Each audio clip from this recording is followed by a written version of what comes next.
French Prime Minister Sébastien Lecornu has called for the renegotiation of the 1968 Franco-Algerian agreement, a bilateral accord governing the status and residency rights of Algerian citizens in France.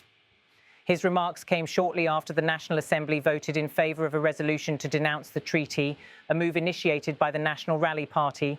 Standing before reporters in Carentan in the Manche region of northwestern France, Lecornu reaffirmed the constitutional limits of parliamentary resolutions in foreign policy matters. He emphasised that under France's Fifth Republic framework, the executive branch retains the authority over international agreements. First, the other fundamental issue, since I have great respect for Parliament, is that France's foreign policy is not made through resolutions in Parliament, Lecornu said. This doesn't prevent me from respecting this morning's vote. I refer you to the Constitution. Many people call themselves Gaullists. This is an opportunity to put it into practice. There are believers, but we also need practitioners. And so the 1958 Constitution states that it is the President of the Republic who is the guarantor of treaties, who negotiates them and signs them. This doesn't prevent Parliament from ratifying them, of course. In any case, let this be clear. The Prime Minister's comments came one day after the National Assembly adopted the resolution proposed by the far-right National Rally, urging the government to end the 1968 agreement. The accord, signed in the aftermath of Algeria's independence, provides special residency and work privileges to Algerian nationals in France. Critics of the deal, including members of the National Rally, argue that it is outdated and inconsistent with modern migration and integration policies. Lecornu, while reaffirming institutional boundaries, acknowledged that the treaty's provisions belong to a different historical context. I think it needs to be renegotiated, he said. It needs to be renegotiated because it belongs to another era, another period, and God knows I sometimes cite the 60s as an example on certain subjects. But finally, we can clearly see that we are no longer in the same period at all. The Franco-Algerian Agreement of December 27, 1968, regulates the entry, residence and employment of Algerian nationals in France.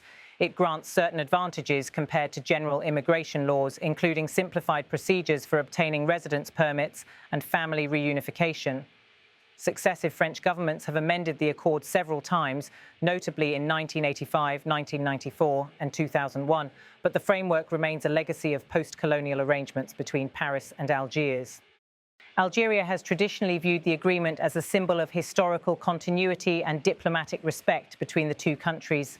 Any attempt to modify or terminate it would require formal bilateral negotiations, as stipulated under Article 54 of the French Constitution, which assigns the authority to negotiate and ratify treaties to the President of the Republic. Political analysts in Paris note that Lecornu's statement marks a measured shift in tone. By emphasising renegotiation rather than denunciation, the Prime Minister signalled an intent to modernise the treaty's terms while maintaining diplomatic dialogue with Algiers. The government is likely to avoid any abrupt rupture that could strain economic, consular or security cooperation between the two nations. Relations between France and Algeria have remained sensitive, shaped by historical grievances and domestic political narratives. Issues such as visa quotas, return of irregular migrants, and recognition of colonial-era injustices continue to influence bilateral discussions. In recent years, both governments have alternated between reconciliation efforts and diplomatic tensions. The National Rally, led by Jordan Bardella, framed its parliamentary resolution as a move to reassert national sovereignty over migration policy. While the motion carries no legal force, it reflects growing pressure on the government from right-wing and conservative blocs to address immigration concerns more assertively. The ruling coalition abstained during the vote, underscoring internal divisions over how to manage relations with Algeria without fueling domestic polarisation. The Élysée Palace has not yet issued an official statement on whether President Emmanuel Macron supports renegotiation. Under France's constitutional framework, the President remains the chief architect of foreign policy, while the Prime Minister coordinates domestic and legislative affairs. Lecornu's remarks appear to align with a strategy of institutional caution, reaffirming the executive's prerogatives while acknowledging the need for policy modernisation. Observers in both Paris and Algiers expect that any renegotiation process would focus on residency rights, family reunification rules and labour market access, particularly for younger Algerians seeking employment in France. The French Interior Ministry has indicated in previous reports that Algerian nationals represent a significant share of long-term residence permit holders, a factor that has fueled political debate about integration and border control. Diplomatic sources suggest that preliminary consultations between the French and Algerian foreign ministries could begin in the coming months if both sides agree on a framework for talks. For Algiers, the issue is not merely administrative but symbolic, touching on questions of post-colonial identity and reciprocal treatment of citizens abroad. In Carentan, Lecornu's remarks were also interpreted as a reaffirmation of France's constitutional balance between the executive and legislative branches. By referencing the 1958 Constitution and invoking Gaullist principles, the Prime Minister implicitly cautioned against politicising foreign policy debates in Parliament. His statement, "France's foreign policy is not made through resolutions in Parliament," underscored the government's view that international agreements must remain within the executive's constitutional domain. The controversy surrounding the 1968 Accord coincides with broader European discussions on migration reform, border management and bilateral readmission agreements. France's stance toward Algeria is likely to influence its coordination with EU partners on migration flows across the Mediterranean. As of October 30th, there has been no official reaction from the Algerian government. Previous statements from Algiers have consistently defended the 1968 framework as a pillar of bilateral understanding, warning against unilateral actions that could undermine trust. The next steps will depend on whether President Macron formally mandates diplomatic consultations to revisit the treaty. Any amendments or replacement accord would require ratification by both the French Parliament and the Algerian authorities. For now, the government's position remains that renegotiation, not withdrawal, is the preferred course, reflecting an attempt to balance domestic political pressures with diplomatic continuity.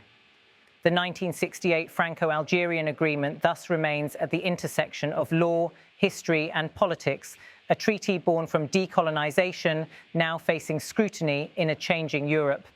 Sébastien Lecornu's statement in Carentan marks the clearest indication yet that France is preparing to reopen discussions with Algeria over an agreement that, more than half a century later, continues to shape the lives of hundreds of thousands of people.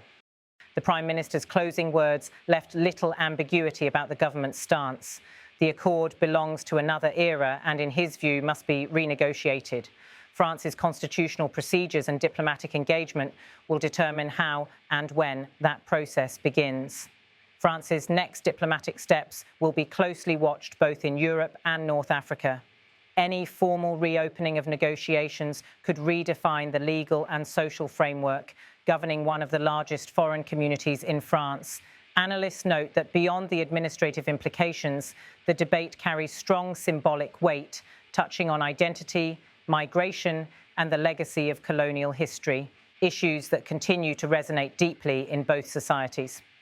For Algeria, the coming months will test its ability to balance national pride with pragmatic engagement. For France, the process will serve as a barometer of how it manages its post-colonial relationships amid domestic political shifts. Whether through amendments, new protocols, or a comprehensive replacement, the renegotiation of the 1968 Franco-Algerian agreement now stands as a major diplomatic undertaking, one that could shape Franco-Algerian relations for decades to come.